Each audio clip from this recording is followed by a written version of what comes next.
Shri programme പോലും വസന്ത് തെങ്ങുംപള്ളി ഇങ്ങനെ ഇവർക്ക് പറയുമ്പോൾ മറ്റൊരു കാര്യം കൂടിയുണ്ട്. കൊള്ളയടിക്കാൻ വേണ്ടിയുള്ള ഒരു മാർഗമായിരുന്നു എന്ന് കൂടി പ്രേമചന്ദ്രനെ കുറെ കാലങ്ങളായി BJP-യുടെ തൊഴുത്തിൽ കെട്ടുവാനുള്ള ശ്രമം നടക്കുന്നുണ്ട്. സംഘപരിവാറിന്റെ നാവായിട്ട് പ്രേമചന്ദ്രൻ പ്രവർത്തിക്കുന്നു എന്ന രീതിയിൽ പല തവണയായിട്ട് പ്രചാരണങ്ങൾ ഉണ്ടായിക്കൊണ്ടിരുന്നതാണ്. ഇവിടെയും പ്രേമചന്ദ്രൻ ഇങ്ങനെ ഒരു പരാമർശം നടത്തിയപ്പോൾ പൊറോട്ടയും ബീഫും കഴിപ്പിച്ചാണ് രഹന ഫാത്തിമയെയും ബിന്ദു അമ്മിണിയെയും മല ചവിട്ടിച്ചത് എന്ന് അദ്ദേഹം പറയുമ്പോഴും കോൺഗ്രസ് അത് ഏറ്റെടുക്കുവാൻ എന്തുകൊണ്ട് മടി കാണിക്കുന്നു? ഞാനിപ്പോൾ കേൾക്കുന്നത് കൊടിക്കുന്നിൽ സുരേഷ് അദ്ദേഹത്തെ അനുകൂലിച്ച് സംസാരിച്ചിട്ടുണ്ട് എന്നാണ്. പക്ഷേ അതല്ലാതെ കോൺഗ്രസ് അത് ഓൺ ചെയ്യുന്നില്ല. UDF-ന്റെ വിശ്വാസ സംരക്ഷണ ജാഥയിലാണ് അദ്ദേഹം അത് പറഞ്ഞത്. അത് ശരി തന്നെയാണ്. പക്ഷേ എന്തോ ഒരു മടി കാണിക്കുന്നുണ്ട് കോൺഗ്രസ്. എന്തുകൊണ്ട്? അത് അദ്ദേഹം ഈ സംഘപരിവാറിന്റെ വാലാകുന്നു എന്ന രീതിയിലുള്ള എതിർപ്രചാരണം വരുന്നത് കൊണ്ടാണോ? ശ്രീ മഞ്ജുഷ്, നോക്കൂ, CPM എല്ലാ കാലത്തും എല്ലാ വിശ്വാസങ്ങളെയും ആവശ്യമുള്ളപ്പോൾ തച്ചു തകർക്കുകയും അല്ലാത്തപ്പോൾ ചേർത്തു പിടിക്കുകയും ചെയ്യുന്നതിൽ യാതൊരു മടിയുമില്ലാത്തവരാണ്.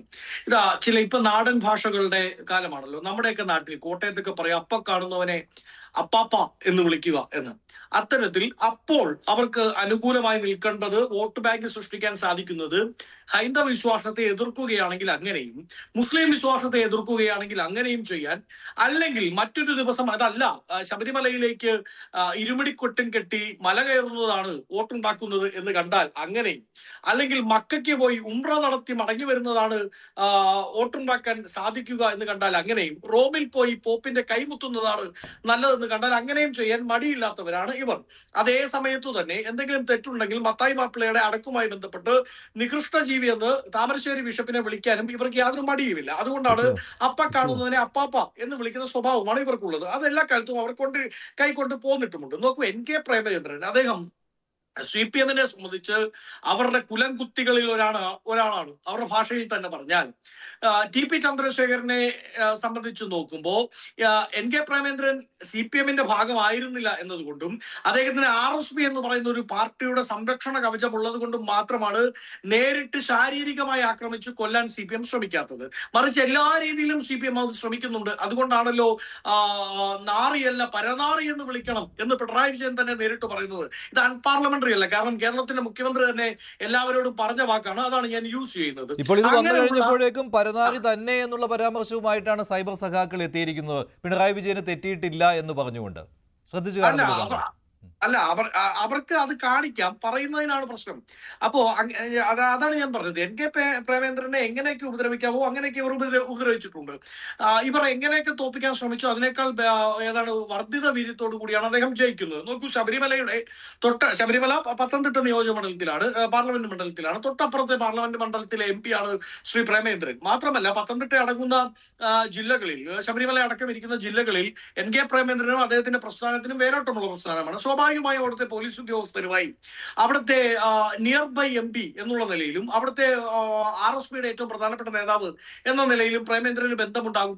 ആ ബന്ധങ്ങൾ പോലീസ് സേനയ്ക്കുള്ളിൽ ഉണ്ടാവും. അപ്പൊ ആ പോലീസ് സേനയാണല്ലോ ഈ ബിന്ദു അമ്മിനെയും കനകദുർഗയും പാതി വരെ എങ്കിലും രഹന ഫാത്തിമയും മല കയറാൻ സഹായിച്ചത്, എസ്കോർട്ട് പോയത്, റോന്ത് ചുറ്റിയത് ഇതേ പോലീസാണല്ലോ.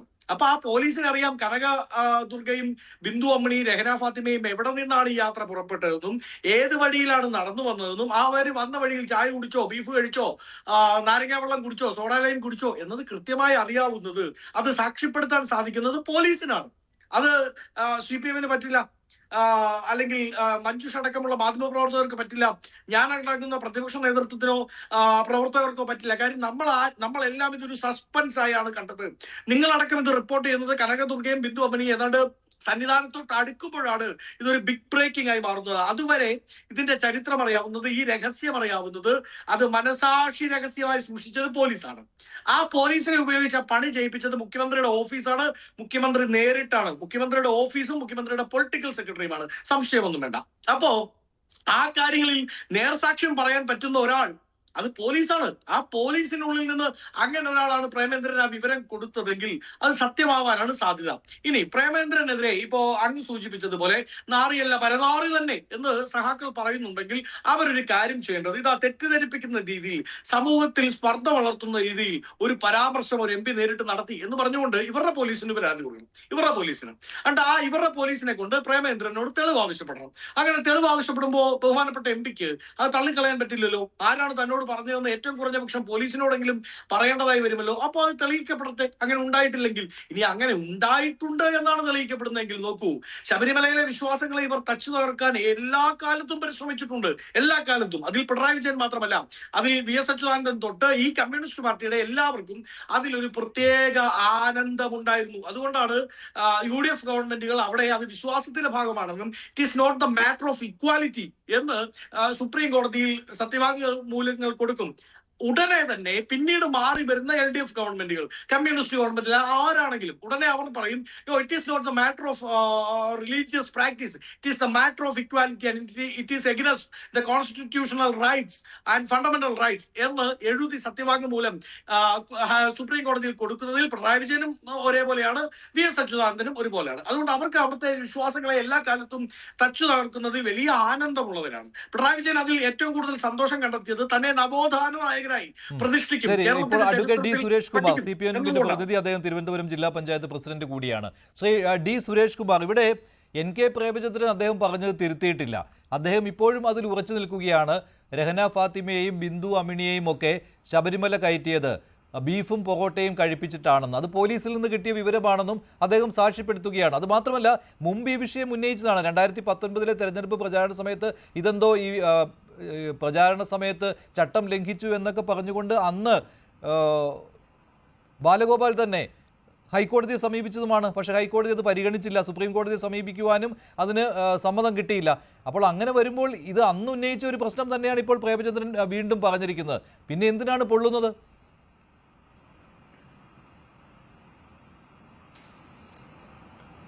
അല്ല, ഇവിടെ കൃത്യമായി ശ്രീ NK പ്രേമചന്ദ്രൻ ബഹുമാനപ്പെട്ട ലോക്സഭാ അംഗമാണ്.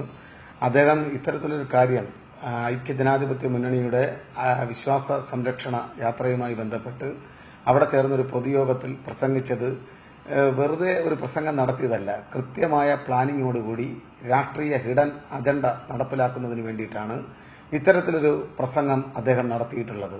ഇപ്പോൾ ബീഫും രഹനയും ശബരിമലയുമായി ചേർത്ത് വെച്ച് കണക്ട് ചെയ്ത് പറയുക എന്നതിന് പിന്നിൽ കൃത്യമായിട്ടുള്ള രാഷ്ട്രീയ ഉദ്ദേശമുണ്ട്.